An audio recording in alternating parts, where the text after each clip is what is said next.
Bonjour à tous.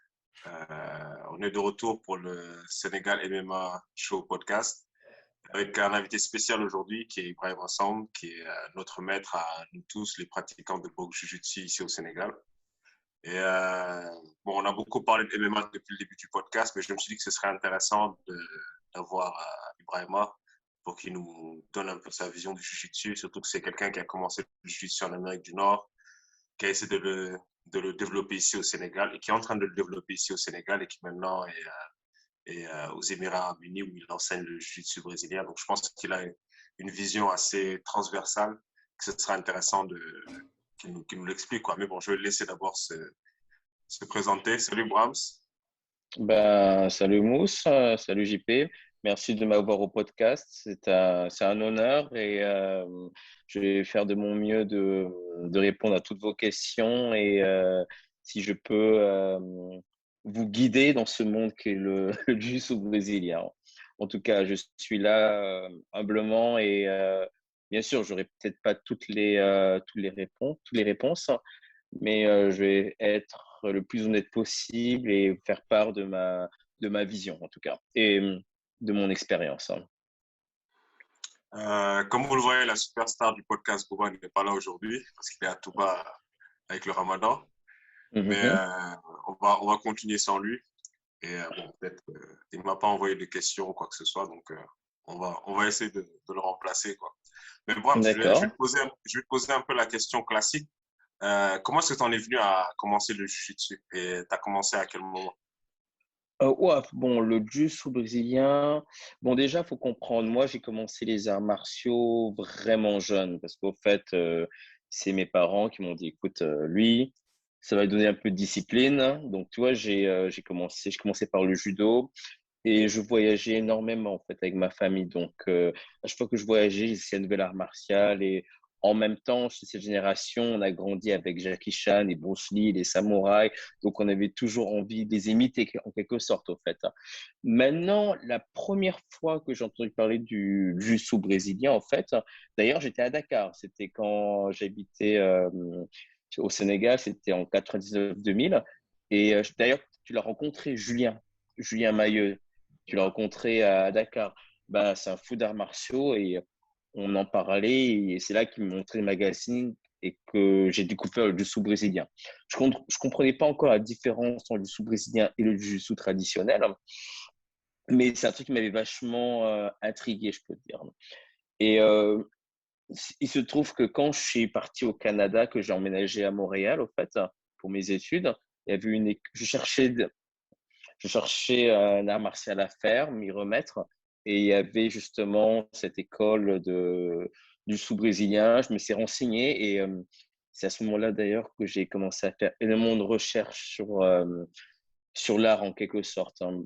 Voir son historique, sa philosophie, les techniques, m'éduquer en quelque sorte. Mais finalement, j'ai je m'y étais, je m'étais pas inscrit. J'ai plus fait du Muay Thai pendant quelques années. Et il se trouve que en face de mon dojo, de mon école de Muay Thai, il y avait un dojo de capoeira. Et j'ai une amie qui s'y entraînait et j'allais la voir et il y avait des cours de jiu-jitsu brésilien. Et c'est là que j'ai commencé à observer. J'étais très intrigué et l'un des coachs m'a dit, écoute, viens essayer. Et j'ai essayé d'ailleurs. C'était en 2006 justement. Donc j'ai essayé avec lui et j'ai dit ah j'aime bien ça, c'est très intéressant. Et c'est marrant. Cet été, je suis parti en France, j'étais avec Julien et on s'essayait au sol en fait. Et j'ai réalisé, j'ai fait non, il y a un truc là, je sens que je suis assez à l'aise et ça me correspond bien. Et là, c'était déclic et je me suis donné une date. J'ai fait bon, ok, le 1er juillet 2007, je vais faire du jiu-jitsu brésilien. J'ai cherché l'école, j'ai fait mes recherches pendant un an, regarder des vidéos, me remettre en forme et j'ai commencé. Et depuis, ça a été, depuis, c'est l'histoire quoi. Depuis, je continue jusqu'à aujourd'hui quoi. C'est devenu ma passion, également mon gagne-pain parce que vu que j'enseigne de manière professionnelle, et oui, je regrette pas quoi. Ça a c'était super, quoi. Ça n'a pas été tout le temps facile, bien sûr, parce que beaucoup de gens se posent la question qu'on s'entraîne. OK, il y a beaucoup de gens qui abandonnent en cours de route et tu te dis, mais attends, il y a tous ces gens avec qui je m'entraîne qui sont hyper motivés et très intéressés, hein. Mais pourquoi ils abandonnent, hein? Et, euh, et c'est à force d'entraînement, tu réalises que tu vas atteindre des plateaux, que c'est pas aussi simple que ça, que tu vas penser progresser, apprendre énormément. Et à chaque fois que tu passes une étape, tu réalises que tu as encore 10 000 choses à apprendre, en fait, hein. Donc, ça a été une belle expérience, mais surtout, ça a été un beau voyage, une belle expérience de vie parce que il a fallu à chaque fois se pousser, apprendre, oublier son ego à la porte, tu vois. Et, euh, et s'améliorer aussi bien au dojo ou dans sa vie en général. Parce que si tu veux t'entraîner, tu dois justement t'organiser, manger mieux, te mettre en forme, faire de la place dans l'emploi du temps et mettre, comme on dit, faire le extra work, travailler un peu plus que les autres, hein. Donc voilà, et maintenant ça fait, ouais, ça fait, waouh, des fois j'y pense, je me dis, mais attends, c'était en 2007 et nous sommes aujourd'hui en 2021 et j'en fais encore. Et pour dire la vérité, j'apprends encore des choses. Je pratique jusqu'à aujourd'hui, je fais des recherches, je pratique des techniques, j'apprends, je me fais battre par des gens qui sont meilleurs que moi. Et le fait de voir ces gens aussi bons, pour certaines, ça peut les décourager, ça peut te faire dire, écoute, ben, j'arriverai jamais à ce niveau-là. Mais aussi, ça peut te motiver à t'améliorer parce que tu te dis qu'il y a encore beaucoup, beaucoup à améliorer, à apprendre et à faire, hein. Euh, J'avais une autre petite question pendant que tu parlais. C'était, tu as, pour ceux qui vont regarder le podcast et qui savent pas peut-être, tu as quel niveau du jiu-jitsu brésilien et quel Euh, est ton lineage? ok, ben moi, au fait, moi, je viens de Brazilian Top Team. Je suis sous Fabio Lanta qui, lui, au fait, il a eu sa ceinture noire par Mauro Bustamante. Bustamante, ben, lui, au fait, il a été champion de UFC. D'ailleurs, au fait, c'est lui qui a monté l'équipe de BTT. Et moi, maintenant, aujourd'hui, je suis une ceinture noire. J'ai eu mon premier degré c'était en quelle année? En tout cas, ça fait déjà 2 ans que j'ai eu mon premier degré. Je vais devoir ma deuxième stripe l'année prochaine, normalement, en fin 2022. Et j'enseigne maintenant le jiu-jitsu depuis. J'ai commencé pratiquement à enseigner il y a une dizaine d'années parce qu'au fait, dans l'école où je m'entraînais, on enseignait comment on s'entraîne. Parce que à chaque fois qu'il y avait un ceinture blanc, un ceinture bleue, ou on le faisait travailler en binôme ou avec 2 autres personnes. Donc, du coup, les plus gradés qui étaient sur place enseignaient aux moins gradés, hein. Donc, j'enseigne plus ou moins, ça fait depuis que je suis ceinture fin bleue et ceinture mauve, en fait, hein. Et pour un peu plus centraliser le truc, l'aventure au Sénégal, comment ça a commencé? Comment ça t'est venu l'idée de créer BGG sans frontières? Parce que moi, je sais qu'en 2013, quand je suis venu avec ma ceinture bleue, je suis resté 7 mois sans tourner. J'ai fait quelques recherches vite fait, mais après, j'ai Mhm. pas vraiment été tenté d'aller tourner avec des Bah, judokas ou quoi que ce soit. d'accord. Bah, au fait, ce qui se passe, c'est que les gens ne savent pas, c'est que la première fois que j'ai enseigné à Dakar le jiu-jitsu brésilien, ce n'était pas en 2013-2014 quand je t'ai rencontré, hein. La première fois que j'ai enseigné à Dakar, j'étais une ceinture bleue, au fait, hein. Et d'ailleurs, j'ai enseigné à l'Olympie, c'était avec Maître Sec, celui qui donnait des cours de judo. Donc, au fait, l'idée, c'est que moi, je rentrais au pays, dans ma famille, et je voulais m'entraîner. Mais maintenant, c'est sûr qu'il n'y a pas de jiu. Je me suis dit, bon, bah, si je ne peux pas faire de jiu, je vais l'enseigner. Ça me permettre moi-même de m'entraîner avec de nouvelles personnes. Et ma première expérience à Dakar, c'était avec des judokas. Et je trouvais que c'était excellent parce qu'ils ont aussi une bonne passe de grappling, hein, et de combat au sol. Donc, c'est là que ça a commencé. Maintenant, c'était juste pour les vacances. C'était pour passer le temps. Maintenant, quand je suis arrivé à Dakar, bah, pas la deuxième fois, mais quand j'ai comme recommencé à enseigner à Dakar, quand j'étais une ceinture mauve, ce qui s'est passé, c'est que Je savais que je serais là pour quelques mois et je me suis dit: «Bon, bah», je suis arrivé en fait, la semaine de mon arrivée à Dakar, je me suis dit: «Bon, bah, je vais trouver des gens qui veulent faire du jiu-jitsu brésilien». Donc on a pris la voiture et j'ai tourné dans Dakar, au fait. Je suis parti au dojo national, j'ai cherché sur internet, au fait, école de dojo de judo, ainsi de suite et je suis allé à l'Olympique, je suis allé, également au dojo national et je leur ai dit: «Écoutez les gars, moi je suis là, pour un certain temps et je suis prêt à enseigner le jiu-jitsu brésilien en fait, parce que je suis là pour quelques mois et ça me fait vachement plaisir». Et du bouche à oreille, on m'a dit: «Écoute, il y a une cellule, des gens qui sont venus, il y a Maître Tube qui a». Donc du coup, on me donnait des numéros de téléphone, des contacts et j'allais contacter les gens et leur demander: «Écoutez, je suis là, je suis prêt à donner des cours de jiu» et c'est comme ça que les gens commençaient à dire: «Écoute, il y a un gars qui est là». Ça commençait à apprendre. Maintenant, c'est sûr que d'un point de vue plus personnel, j'ai toujours pensé que c'était une perte de ne pas avoir du sous-brésilien au Sénégal parce que regarde, à Dakar, il y a quand même une grosse culture de sport de combat et d'arts martiaux. Nous avons le sport, ça c'est de la lutte. Euh, les Sénégalais ont été reconnus et sont connus pour leur judo. Il y a du striking, il y a du kung-fu, il y a capoeira. Oui, donc c'est dommage qu'il n'y ait pas de sous-brésilien. Et j'ai toujours eu cette envie je dis, écoute, c'est comme un petit rêve. Je me dis, ah, ce serait bien de pouvoir amener du sous-brésilien au pays. Et ce serait un peu quelque part ma manière de partager, oh, pardon, de partager ce que j'ai appris. Mais maintenant, pour revenir à Dakar, donc j'ai fait ces tournées et on m'a dit, écoute, tu peux enseigner à tel endroit, à tel endroit. Et c'est comme ça que ça a commencé. Et ce qui s'est passé, c'est que moi, je suis très organisé, tu vois. En fait, j'enseignais à l'INSEP, j'enseignais chez Maître Tube et j'enseignais également à Wakam. Petit à petit, ça a pris. Et quand j'ai vu que ça a pris, je me suis dit, il y a peut-être quelque chose qu'on peut faire. Parce que ça prenait, les gens venaient, ils me demandaient. Et en plus, il y a Armand Eke, comme on l'appelle, de Lionheart, il m'a contacté, il m'a dit, écoute, je vois ce que tu fais, on devrait s'associer. Moi, j'aurais dit, écoutez, moi, ça ne me dérange pas de m'associer, mais je lui aurais juste dit, écoutez, moi, j'ai mon plan en tête, je fais mes trucs, mais on peut s'associer, il n'y a aucun problème. Il a fait, ben vas-y. Et après, donc, quand j'ai commencé à enseigner, quand je bougeais de dojo en dojo, j'ai réalisé que les gens venaient. Et je me suis dit, bon, c'est bien beau c'est bien beau d'enseigner, mais il se passe quoi après quand je pars?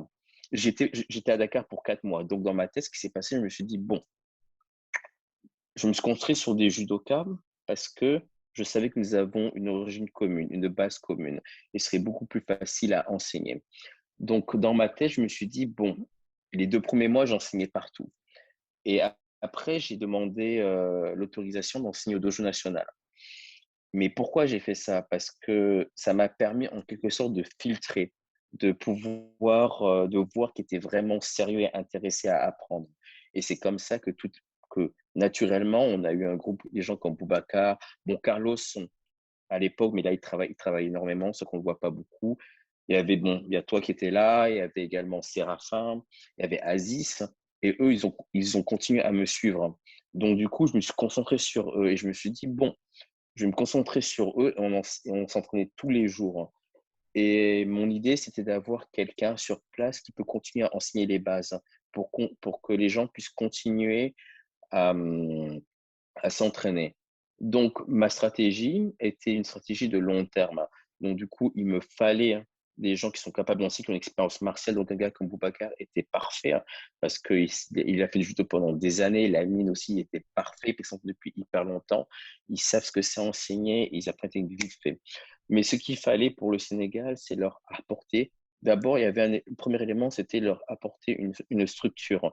Donc, c'est pour ça que ce que j'ai fait pour Dakar, quand je suis parti, je les ai pas laissés sans rien. Je me suis inspiré du curriculum de BTT Canada, au fait, ce que j'utilisais et j'ai cherché les techniques au fur et à mesure. Et j'ai fait des vidéos pour toutes les techniques. Ça, c'est pas fait en un jour, mais tous les mois, tous les semaines, je cherchais des vidéos. Comme ça, les élèves pourraient continuer à s'entraîner et apprendre. Donc, c'est ce qu'il fallait. Il fallait une structure, une ligne directrice, comme ça les gens peuvent continuer à apprendre. Maintenant, nous avons eu énormément de chance parce que nous avons eu des personnes comme Mustapha qui étaient quand même plus avancées que les autres, Séraphin qui avait à peu près le même grade que moi, enfin qui avait le même grade que moi à l'époque. Donc, donner la structure, ça c'était le premier élément. Et il y a eu un autre élément qui est très important, c'est la légitimité à long terme. Quand j'étais à Dakar, j'étais une ceinture mauve. Normalement, s'il n'y a pas d'autres gradés, j'aurais pu grader des gens en ceinture bleue. Et je me souviens qu'il y a Boubacar qui m'a demandé, ah, mais pourquoi tu ne grades pas les gens? Et je leur ai dit, non, je ne vais pas les grader parce que j'ai réalisé qu'il y avait une certaine dynamique avec les écoles et dojos, ainsi de suite. Et je me suis dit, ce serait mieux pour eux, pour que les premiers gradés du Sénégal soient gradés par un ceinture noire, pas moi.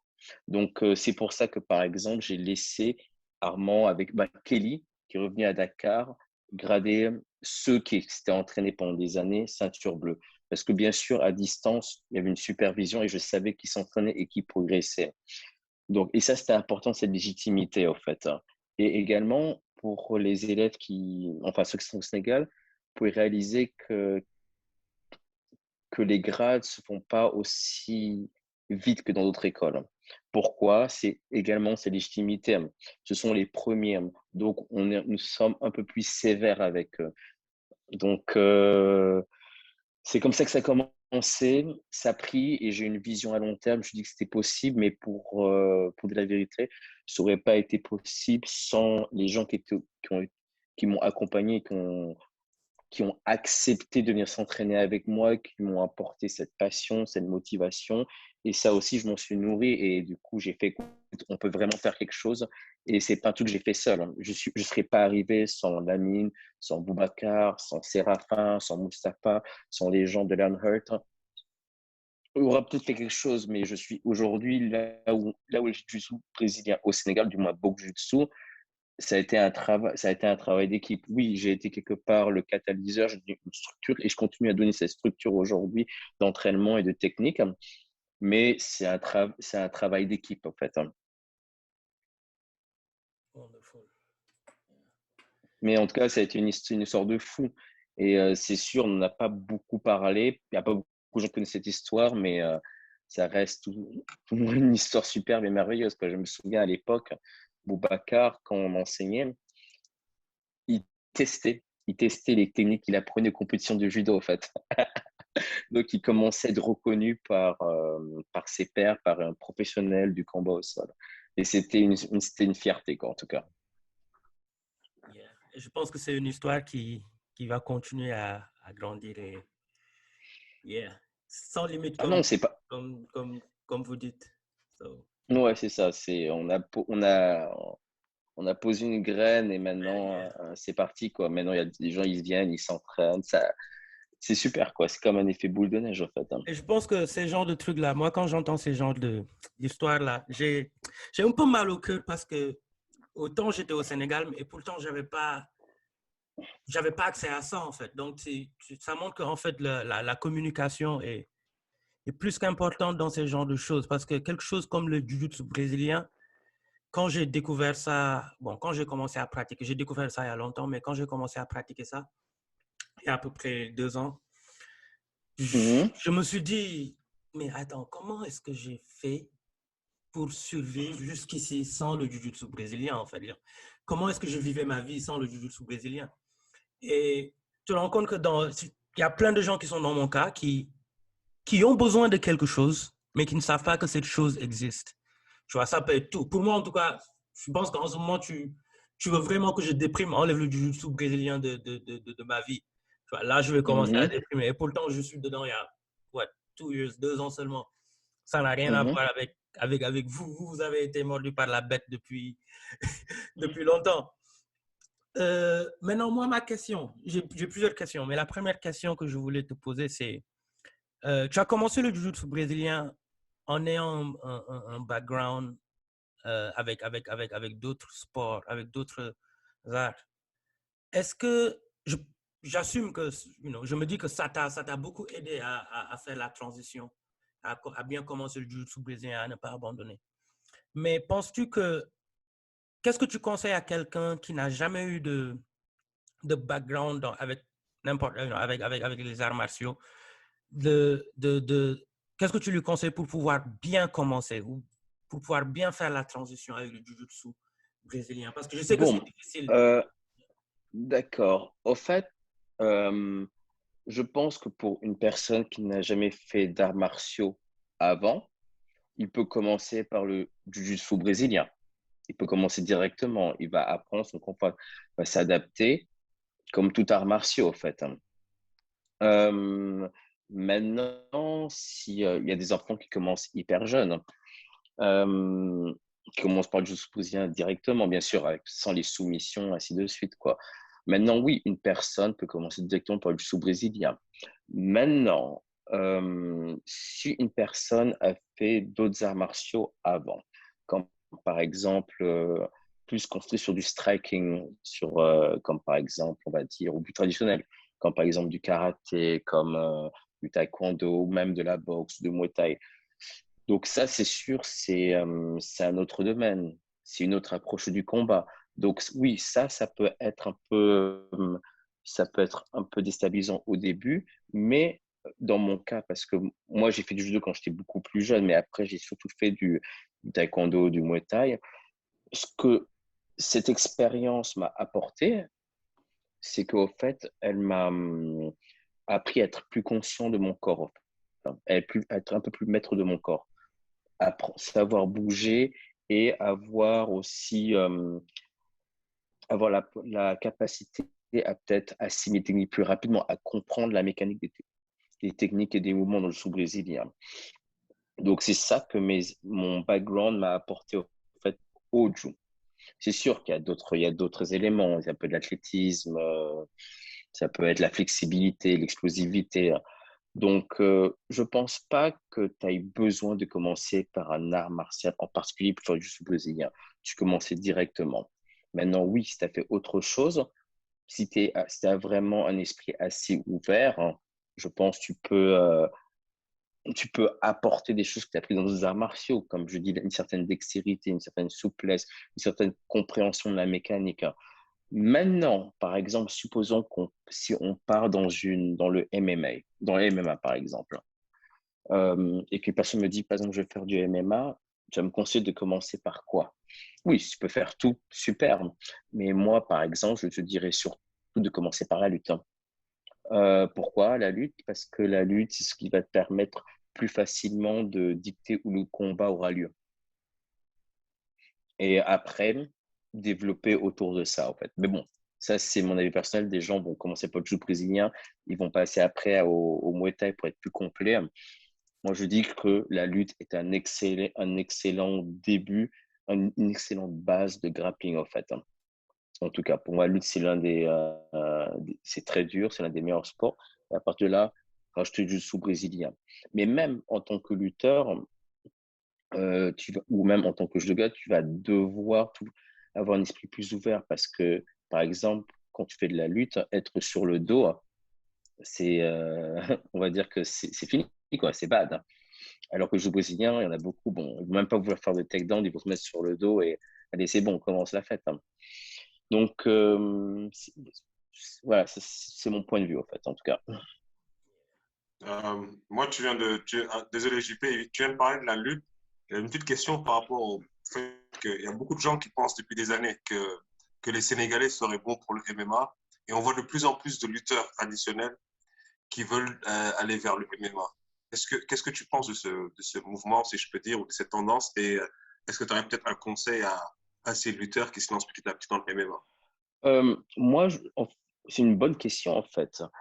Moi, je pense qu'en tant que... Bah, déjà, il faut voir un contexte. Au Sénégal, la lutte, quand même, c'est très, très gros, en fait, hein. La lutte, il y a de très grandes stars de lutte, hein. Maintenant, en tant que combattant, puisse comprendre qu'on veut se pousser et c'est d'autres choses. Et MMA aujourd'hui, c'est international et les opportunités, tu peux être une grande star, tu peux vraiment bien gagner ta vie. Bon, si tu es vraiment au top, top, top, hein. Donc, je comprends qu'un lutteur qui va avoir d'autres challenges, essayer autre chose et s'exporter. Et comme je dis aussi, la lutte, c'est une bonne base pour faire du MMA. Maintenant, est-ce que les lutteurs sénégalais vont pouvoir avoir une superbe carrière et des superstars? Oui, totalement, s'ils y mettent le travail. Hein. S'ils mettent le travail et qu'ils ont un esprit assez ouvert pour apprendre d'autres choses. Parce que le conseil que je donnerais à tout pratiquant d'arts martiaux, c'est de dire, écoutez les gars, ce que vous apprenez est excellent. Et excellent pour ce que vous faites. Par exemple, la boxe est excellent pour un combat où tu utilises que tes mains. La lutte est excellent pour les projections. Le jiu-jitsu brésilien est excellent pour self-defense et le combat en one-on-one. Donc, mais maintenant, c'est du MMA, donc tu dois être plus ou moins complet. Donc, je ne conseillerais pas aux lutteurs, hein, parce que tu ne veux pas tout apprendre, je ne vous dirais pas de tout maîtriser, mais d'avoir un esprit assez ouvert pour vraiment comprendre la science, par exemple, du jiu-jitsu brésilien et la science du striking. Hein. C'est le conseil que je donnerais à tout pratiquant d'arts martiaux qui se met dans le MMA, dans le MMA, pardon. Maintenant, parce que j'ai souvent entendu parler dans les différents domaines. J'ai vu des gens qui disent jiu-jitsu brésilien qui vont te dire que le jiu-jitsu brésilien, ça suffit, c'est le meilleur art martial au monde et que ça suffit pour tout. Certains vont avoir le même discours pour la boxe, certains vont avoir le même discours pour la lutte.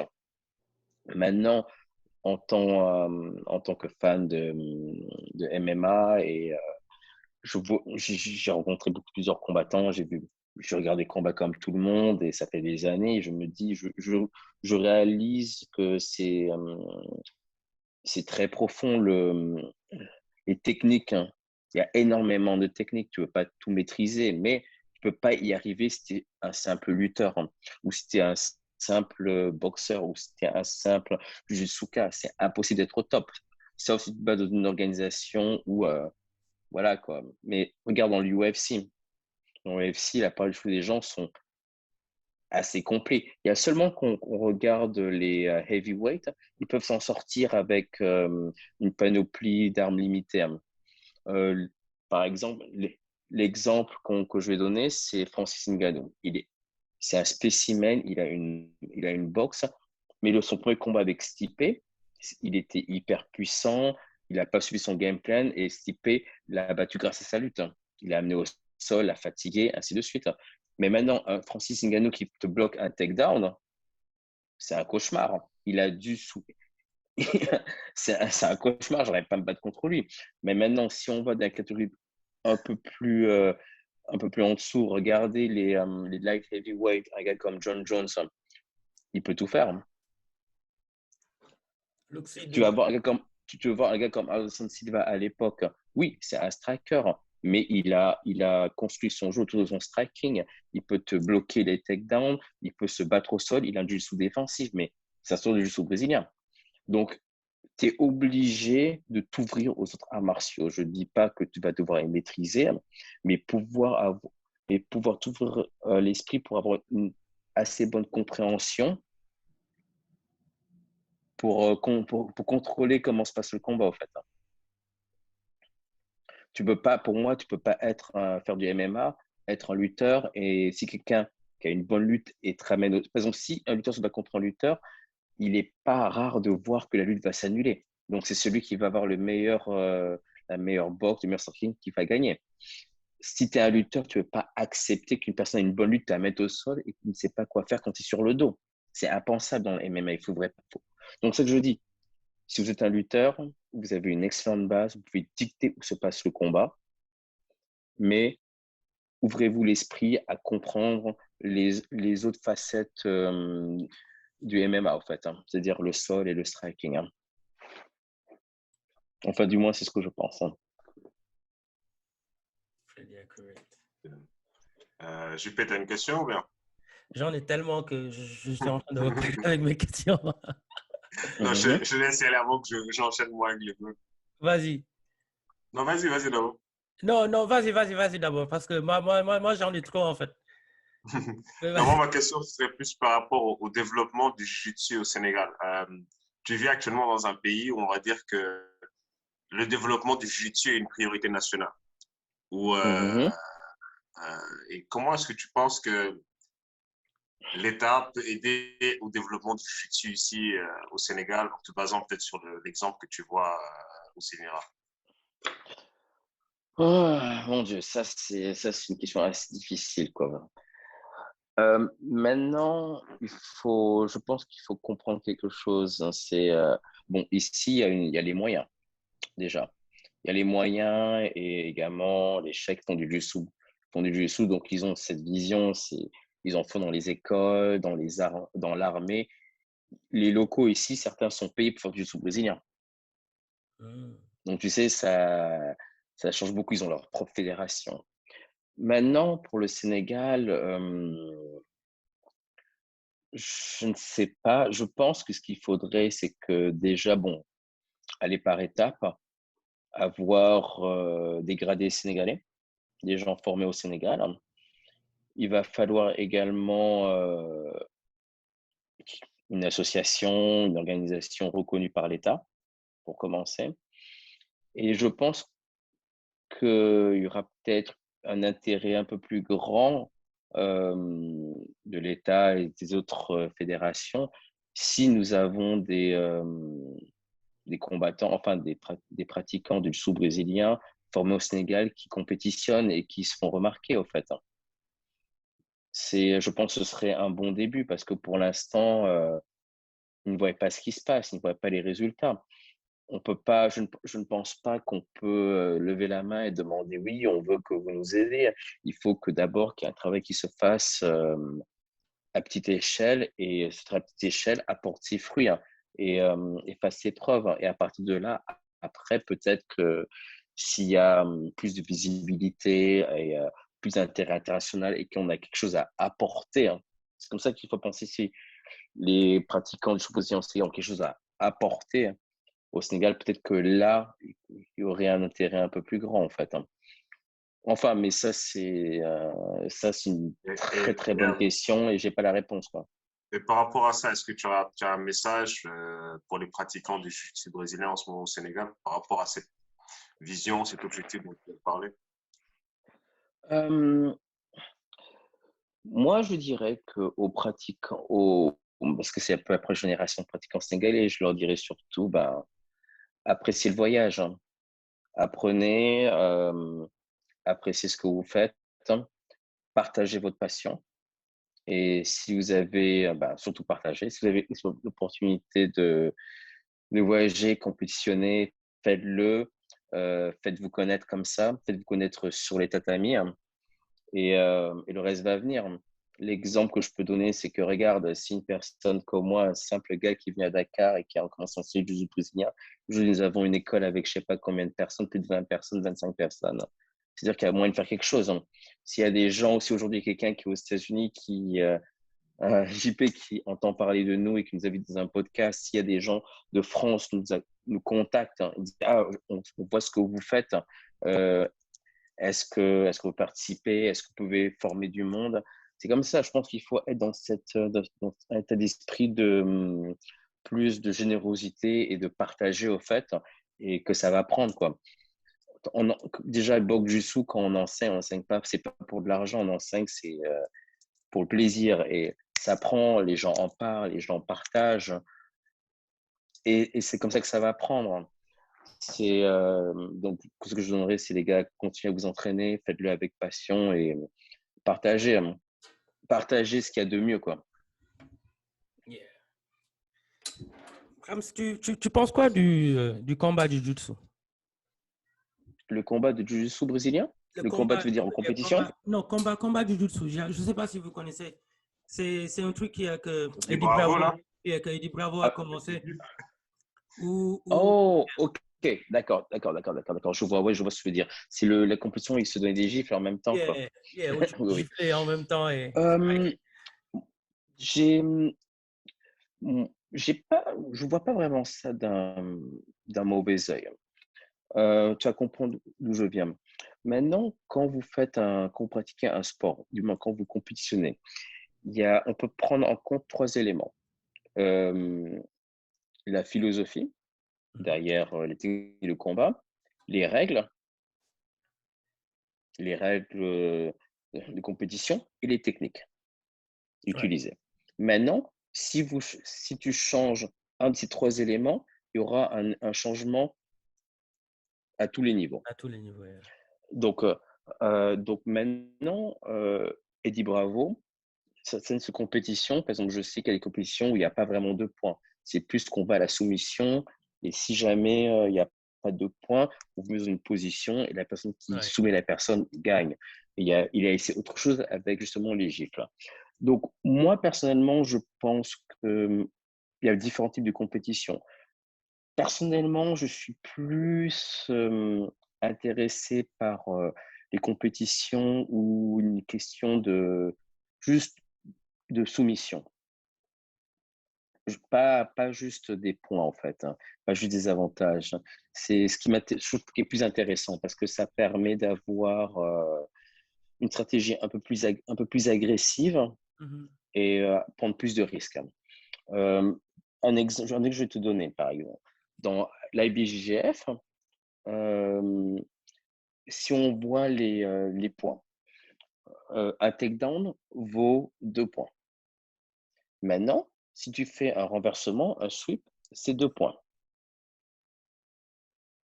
Donc, faire un sweep, c'est beaucoup plus facile de faire, Bien c'est sûr. beaucoup plus facile de faire un sweep qu'une projection. Mhm. Donc, les gens qui vont s'entraîner, bon, ils vont se concentrer plus sur prendre la garde et faire un renversement. Donc, on travaille beaucoup moins les projections à cause justement du système de règles. Ouais. Maintenant, dans les règles, bon, il y a des règles qui sont faites pour protéger les combattants. Mais par exemple, dans la BJF, on n'a pas droit en gi, on n'a pas droit, par exemple, au heel hook. Ouais. On peut pas vraiment. Ça veut dire que ça enlève toute une panoplie de techniques à cause des règles. Oui, certaines règles sont là pour protéger les combattants, je comprends ça.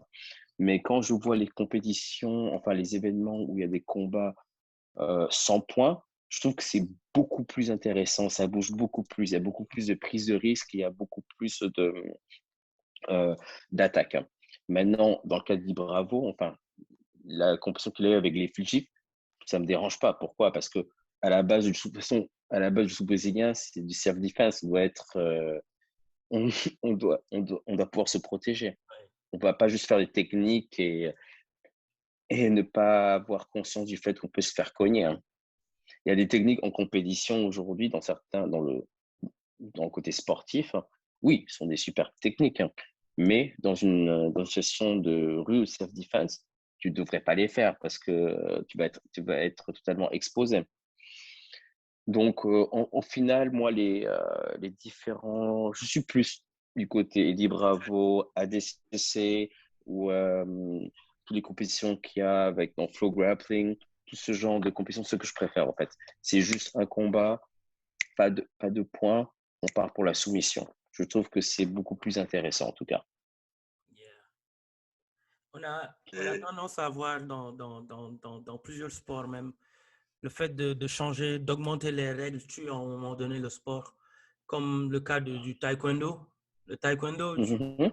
le taekwondo traditionnel est efficace, mais le taekwondo maintenant olympique, on- tu te bats avec un gars qui fait du Muay Thai, il va prendre ça comme des gifles, il va pas te prendre au sérieux. Alors que les gars qui font le taekwondo traditionnel, et ils utilisent les points, ils ont des coups violents. Mhm. Oui, c'est vrai. Non, mais ça, c'est surtout le côté des fois sportif. Pourquoi un compétiteur, quand il va s'entraîner, il va travailler des choses qu'il va pas utiliser en compétition? Ouais, Tu ne peux pas leur demander ça. Maintenant, même un gars de taekwondo, même s'ils s'entraînent juste avec leurs pieds, qu'ils n'utilisent pas leurs mains, je voudrais pas recevoir leur coup de pied dans la tête, hein. pas du tout. Ça, c'est un fait parce que ça reste d'extraordinaires athlètes et pratiquants d'arts martiaux. Ouais, Mais oui, mais oui, c'est ça, c'est la règle du jeu. C'est que si on va trop dans un côté, dans une optique sportive et qu'il y a des règles, oui, surtout en plus, quand tu vois les Olympiques, c'est c'est tout le monde qui va regarder, c'est pas seulement les pratiquants, ça va être les néophytes.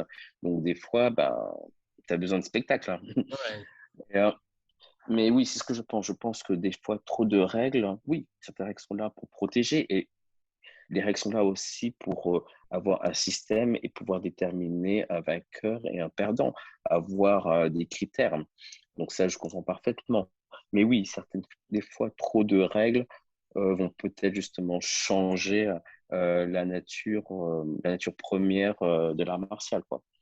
Yeah. Par exemple, le judo, est-ce que je sais pas, je pense que le judo aujourd'hui ne peut pas aller directement attaquer les gens. Tu dois faire plutôt une transition, je pense. Il faudrait que je demande à Boubacar pour ça.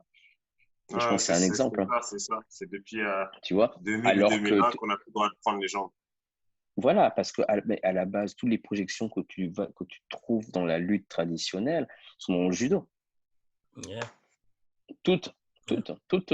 Et même les soumissions, les combats au sol, le néo-wazawi, ils ont tout ça. Mais pourquoi ils vont faire pratiquer quelque chose qu'ils vont pas les faire pratiquer dans leurs règles à l'Olympique? Enfin, je comprends pas, tu sais. Tu penses quoi tout à l'heure, tu as parlé un peu de self-défense. Tu penses quoi du jiu-jitsu comme art de self-défense que quelqu'un qui voudrait apprendre à se défendre pourrait apprendre? Je pense que le jiu-jitsu brésilien ben, est un excellent art martial pour self-defense en un contre un, je trouve. Euh, Maintenant, ce que je vais rajouter par rapport au jiu-jitsu brésilien, je dis qu'il faut vraiment, quand tu pratiques un art martial, comme le jiu-jitsu brésilien, il faudra faire la part des choses en justement les techniques que tu vas utiliser en self-defense et les techniques que tu vas utiliser en compétition. Donc, c'est pour ça que nous avons besoin d'avoir cet entraînement. Il faut qu'on apprenne aux gens de pouvoir se défendre. C'est pas juste de prendre une garde et faire un berimbolo. Ça marche pas dans la rue, ça. Donc, oui, en one-on-one, le self-defense est très bon. Est très, très bon. Euh, mais c'est un truc que je trouve qui, hélas, dans beaucoup d'écoles se perd parce qu'elles sont très concentrées sur le côté compétition, le côté sport, en fait, hein. Yeah. Mais oui, je trouve aussi, si tu trouves une école où ils font du self-defense, c'est très pratique parce qu'à la base, le Soubouzien est fait pour pouvoir se battre contre des gens beaucoup plus grands et forts. Comment se défendre contre une personne plus forte, comment se défendre quand tu es dos au sol.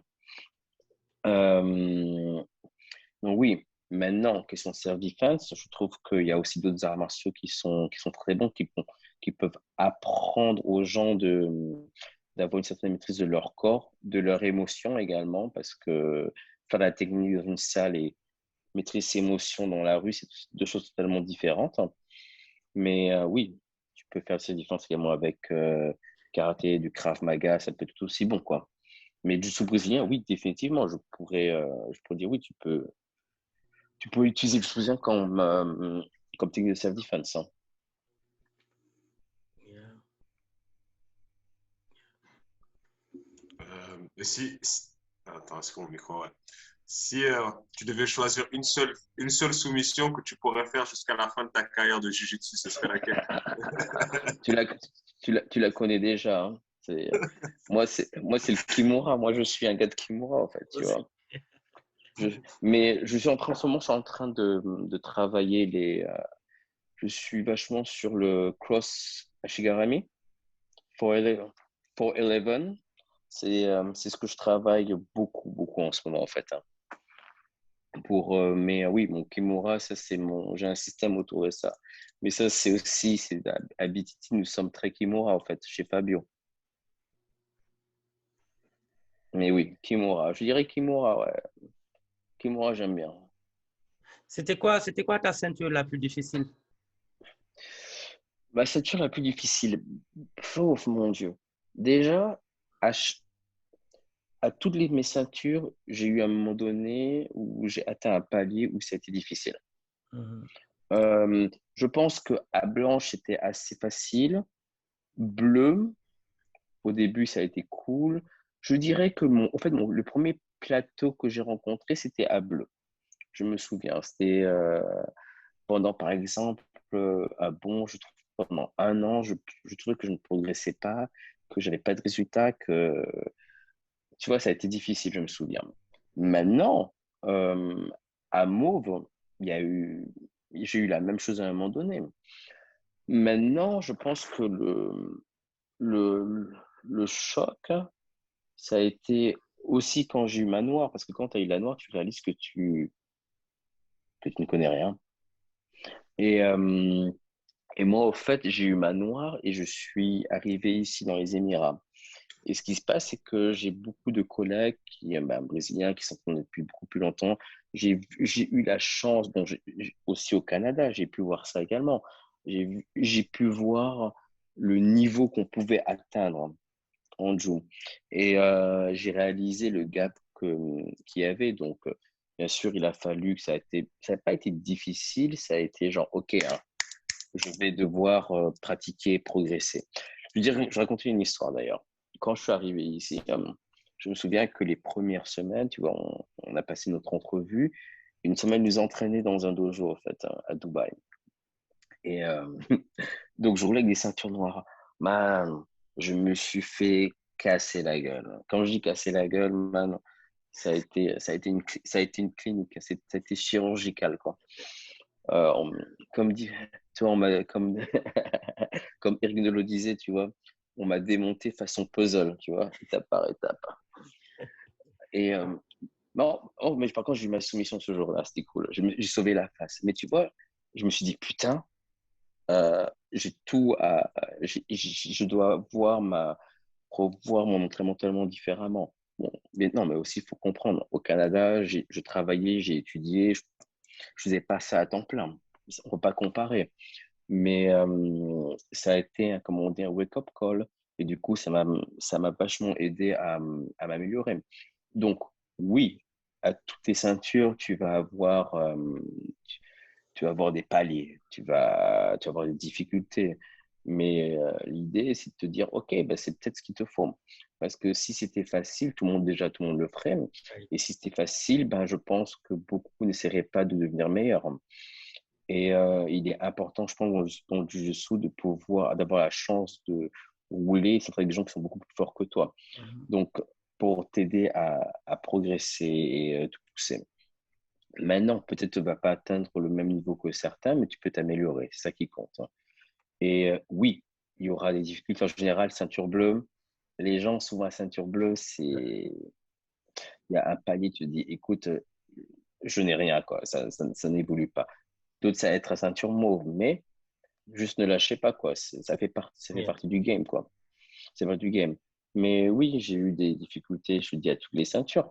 Il y a des moments, je m'entraînais, j'étais comme ça, je posais ma main, je disais, mon Dieu, mais qu'est-ce que je fais? Tu vois, c'est humain. C'est Et humain. à quel moment tu as su que le jiu-jitsu brésilien allait être ton gagne-pain? Mon cas est pas. Non, au fait, non, non, non, ça c'est différent. Là, ça s'est pas passé comme si. Voilà, au fait, j'enseigne depuis quand même longtemps, en fait, hein.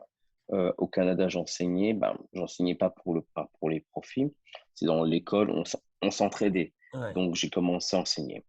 Et après, je me souviens, il y avait quelqu'un, un de mes coéquipiers qui quittait le Canada. Il m'a dit, écoute, j'enseigne quelque part, tu veux prendre ma place? Je fais, écoute, je vais enseigner.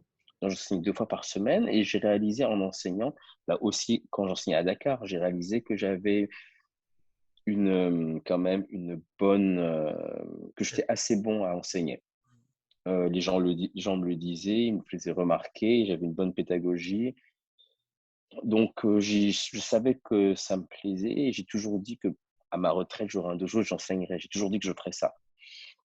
Mais je n'ai jamais pensé que j'en ferais mon gagne-pain aujourd'hui. Maintenant, ce qui s'est passé, comment c'est arrivé, c'est qu'au fait, donc, bon, moi, j'étais au Canada, donc j'ai fini mes études, je travaillais, je faisais mes trucs, hein. Et au fait, il y a mon prof, Fabio, qui faisait des allers-retours avec les Émirats. Enfin, il le fait toujours. Donc, il connaît l'un des managers de la compagnie pour laquelle je travaille qui, lui, cherchait des coachs du Canada, de son équipe. Il a dit, écoute, je veux diversifier un peu. Donc, il nous a demandé, il nous a fait écouter, les gars, il y a une compagnie ici, voici le salaire. J'ai fait, ah tiens, pour enseigner du sous, c'est pas mal, quoi. Et est-ce que vous voulez venir enseigner, vous pensez dans l'armée, dans les écoles? Et ce qui s'est passé, c'est que quand j'ai eu la nouvelle, c'est tombé au très bon moment. Mais il y a eu ce feeling de, écoute, si je quitte le Canada, ce sera totalement une autre vie. Je ferai totalement autre chose. Mais au fond de moi, je me suis dit, si je ne le fais pas, je vais le regretter toute ma vie. C'est comme un truc qui est tombé au moment où j'ai fait non, non, non, non. Je vais prendre le risque. C'était pas. Je me souviens, c'est quand j'ai eu la nouvelle, tu vois, on regardait des combats avec des amis à la maison. Et je reçois le message de Fabio. Et je dis à mes potes, hey les gars, il y a cette compagnie qui cherche des coachs. Il dit, mais tu devrais y aller chez oui, t'as raison. Et ça, c'était le samedi soir. Et je me souviens que le mercredi, j'ai apporté mon CV à mon coach. Je lui ai dit, écoute, on va envoyer le CV. Et je me suis dit, bah, c'est une chance. C'est une chance et je regrette pas ce que j'ai fait, quoi. Ça a été, je dirais pas que ça a été un risque, mais ça a été un changement total. Tu vois, c'est pas, c'est pas tous les jours que tu dis à ta mère, bon, écoute, vraiment, si je choisis d'être dans un bureau en costard ou être sur un tatami en kimono, ben, je choisis le kimono, quoi. Le gi, en tout cas. Donc, c'est comme ça que c'est juste que l'opportunité s'est présentée, j'ai décidé de la prendre. Donc, c'est pas comme si je me suis dit, bon, je vais aller dans les Émirats et commencer à enseigner. J'étais juste prêt parce que j'ai continué à montrer, je me suis entraîné longtemps, j'ai enseigné pendant un certain temps. Et je me suis dit, bon, ben oui, ils cherchent des coachs, mais je peux le faire, quoi. Et Donc, c'est comme ça que c'est wonderful.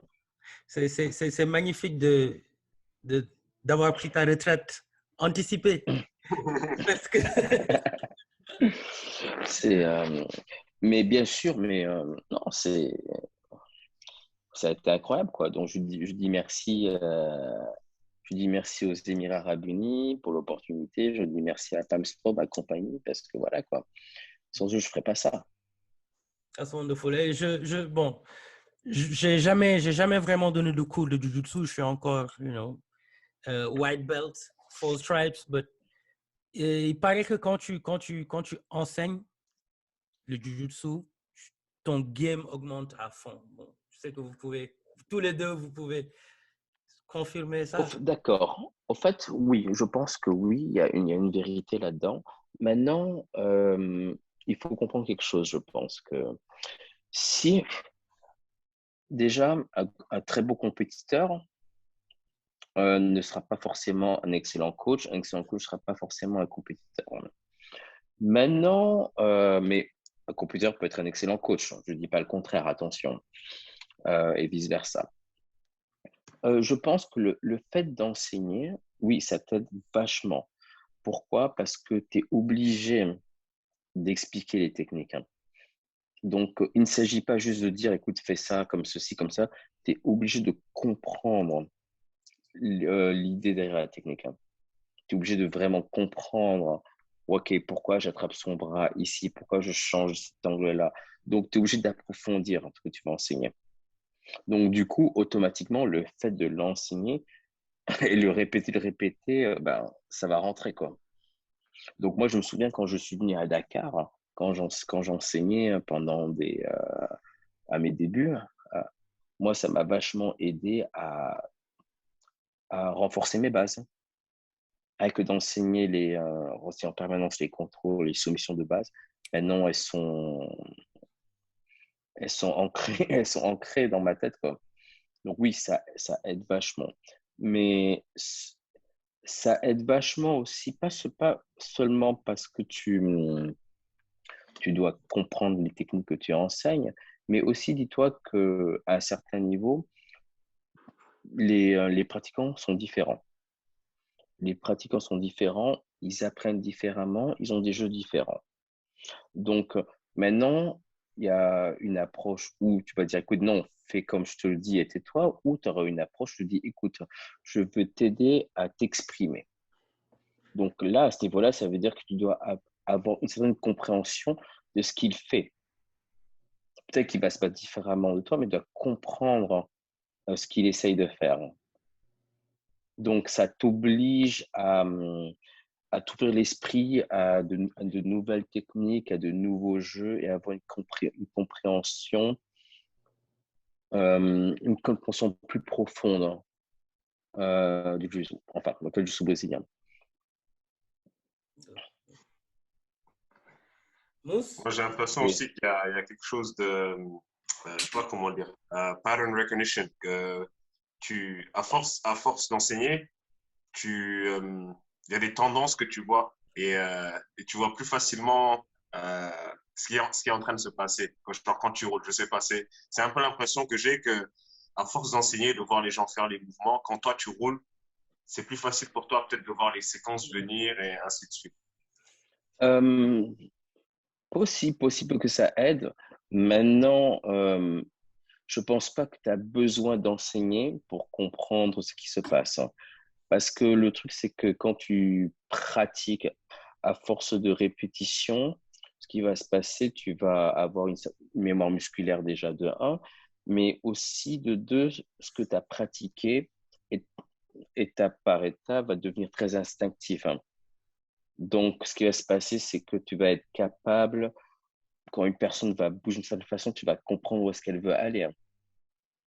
Euh, Maintenant, oui, je pense que l'enseignement peut t'aider à comprendre ça.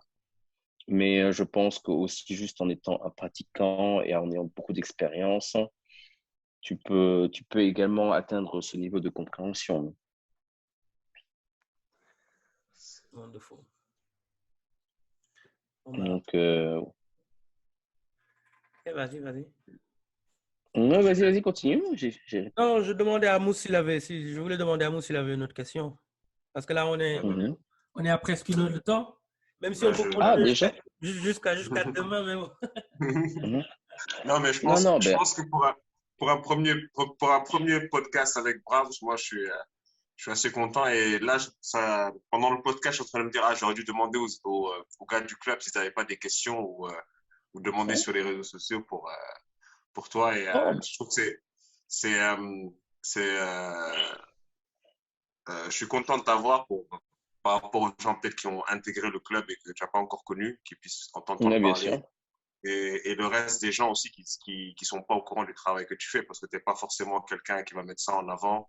On va plus dire que tu es un peu un travailleur de l'ombre, j'ai envie de dire. Et, Ah, ouais, ça c'est fait vrai. plaisir de Bah, voir de tout Kelly ça. a appris ce que je faisais. Comme par exemple, Kelly a appris ce que je faisais cette année parce qu'on s'est parlé, tu vois. Non, mais ce fut un réel plaisir. D'ailleurs, oui, c'est vrai qu'il est tard. Je vais devoir également y aller. Je dois me lever, déjà être à l'aéroport dans 4h30 pour le travail. Mais non, mais je referai ça avec plaisir. Quand je reviens du travail, on pourrait se refaire un autre podcast, hein. Yeah, definitely. Et je pourrais répondre à toutes vos questions. Vous pourriez même les envoyer en avance, comme ça je pourrais y réfléchir, comme ça on gagnera un peu plus de temps. Mais en tout cas, je suis là. Vous savez où me trouver. Donc JP, tu sais Moi, où je suis, avant, Moustapha. avant juste que tu ne partes, j'ai une question que je vais te donner. Tu n'as pas à répondre ça aujourd'hui. Tu peux attendre jusqu'à Hmm. la prochaine fois. Mais je ne sais pas si Mousse, toi, tu vois, peut-être que tu vas me confirmer ça. Je ne t'ai jamais vu face à face, mais là, quand je te vois à travers la caméra, euh, Hmm. comme on dit, I see no fear dans tes yeux. Hmm. Je vois pas la peur. Et je voudrais quand même savoir euh, que tu me donnes un peu de ta philosophie, de comment est-ce que tu vois cette chose qu'on appelle l'art de la guerre, martial art.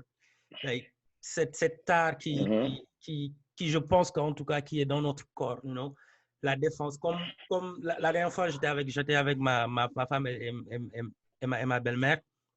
Et Hmm. ma belle-mère me regardait, depuis qu'elle est là, elle voit tout le temps les combats MMA. Et pour une maman africaine à voir ce genre de violence contrôlée, et tu nous, tu nous surprends souvent, essayer de l'expliquer, pourquoi est-ce que, pourquoi est-ce que cette violence est en nous et Quel est comment est-ce l'intérêt? que, ouais, et quel est l'intérêt? Je sais que peut-être que tu ne pourras pas répondre à ça maintenant. Si tu peux, vas-y, mais sinon, Hmm. on va attendre la prochaine fois. Juste pour Non, qu'on. parce qu'il y a, il y a plusieurs questions que tu as posées. En gros, la question que tu as posée, c'est comment on en vient à se battre, c'est ça, en gros? Yeah, pourquoi se battre en fait? Pourquoi se battre? Pourquoi les armes à feu? Euh, Voilà. d'accord. Bah, en fait, voilà, je vais te donner mon point de vue. Déjà, un premier truc que je vais dire, c'est que Non, comme tout le monde, j'ai peur. Euh, j'ai peur, comme tout le monde, hein. J'ai mes doutes, euh, comme aussi énormément de combattants. Maintenant, ce qui est important, je pense, c'est de pouvoir prendre acte, hein, malgré nos peurs. C'est ça qui départage certaines personnes. Maintenant, oui, non, j'ai peur, j'ai mes doutes. Don't get me wrong, man, hein, tu sais. Donc, c'est peut-être contrôler les peurs à certains niveaux. Peut-être aussi avec l'expérience de vie, tu réalises que tu ne peux pas tout contrôler, hein. Et donc, du coup, le fait de savoir que tu ne peux pas tout contrôler, mais que tu as un contrôle sur tes actes, ça simplifie beaucoup de choses, hein. Je pense que tu es un peu plus en paix. Maintenant, si on parle de la violence, maintenant, si on parle des arts martiaux, les arts martiaux, en général, c'est pour nous apprendre à nous contrôler, nous discipliner. Ça peut également nous donner énormément confiance en nous, hein. Dans certains cas, enfin, ça se perd, je trouve, hélas. C'est que dans certains dojos, il y a justement le code du Bushido qu'on enseigne. Tu vois, on enseigne que ces préceptes samouraïs. Donc, ça aide à inspirer et également à construire le caractère. Maintenant, les compétiteurs, les combattants de MMA, maintenant, ils ont leur histoire. Il y en a, ils sont juste bons à ça et ils veulent pouvoir gagner leur gagne-pain. Ils veulent pouvoir réussir dans la vie, ils peuvent pouvoir prendre soin de leur famille. D'autres, ça va être des compétiteurs, hein. Des compétiteurs qui veulent se tester. Mais maintenant, ils sont des gens qui sont entraînés, ils sont battus dans le passé, ils savent ce que c'est et ils acceptent les risques, en fait, hein. Mais je dirais que chacun a chacun a ses motivations, en fait, hein. Chacun a ses motivations. C'est ce que je pense, hein. Ça s'appelle l'amour de la compétition, euh, l'envie de la réussite. Il y a des gens, ils ont commencé avec rien et avec les arts martiaux, ils ont une carrière, ils ont pu prendre soin de leur famille et avoir une vie, quoi, qu'ils n'auraient jamais pu imaginer dans le passé, quoi. Donc, je pense que c'est une question qu'il faut demander à tous ces combattants, en fait. OK, pourquoi tu te bats? Qu'est-ce qui te pousse à retourner dans le ring, en fait? Pour certains aussi, ça va être de l'adrénaline, hein. Tu sais, je sais pas, quoi. Mais, pour ce que tu as dit, je dis tout de suite, comme beaucoup de gens, j'ai mes doutes et j'ai mes peurs. Yeah, but you don't see it. On voit pas ça, donc, Mhm. donc ça veut dire que tu deals bien avec. So, J'essaye du mieux que je peux, en tout cas. En tout cas, les gars, je vais devoir vous laisser.